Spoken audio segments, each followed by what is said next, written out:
सोना और मोना दो प्यारी बहनें थीं। दोनों एक छोटे से गांव में अपने माता पिता के साथ रहती थी। सोना बड़ी थी और हमेशा समझदार बातें करती थी, जबकि मोना छोटी थी और थोड़ी शरारती थी। लेकिन दोनों एक दूसरे को बहुत प्यार करती थी।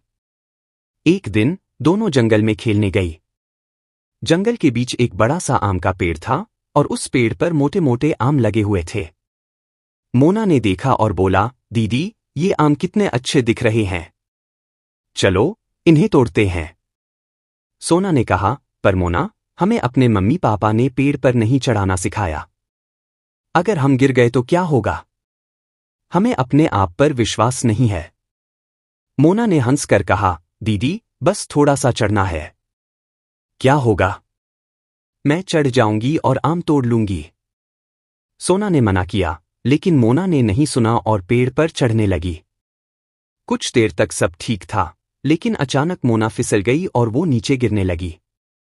मोना जोर से चिल्लाई, दीदी, बचाओ। सोना तुरंत आगे बढ़ी और मोना को पकड़ने की कोशिश की।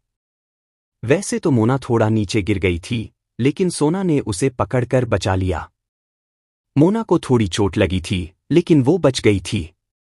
सोना ने उसे गले लगाते हुए कहा, मोना, देखा? मैं तुमसे कह रही थी कि बिना समझे काम मत करो। मोना ने रोते हुए कहा, दीदी, मुझसे गलती हो गई। आप सही कह रही थी।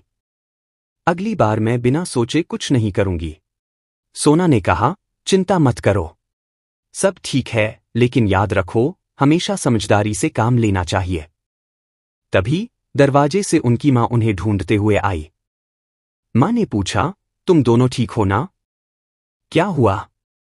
सोना ने सारी बात बता दी। मां ने मोना को प्यार से समझाया और कहा, बच्ची, बड़े हमेशा तुम्हारी भलाई के लिए कहते हैं। तुम दोनों मिलकर सब कुछ सीख जाओगी, लेकिन कभी भी जल्दीबाजी नहीं करनी चाहिए। उस दिन के बाद मोना ने हमेशा अपनी दीदी और मां की बात सुनी और दोनों बहनें और भी प्यार से साथ खेलने लगीं।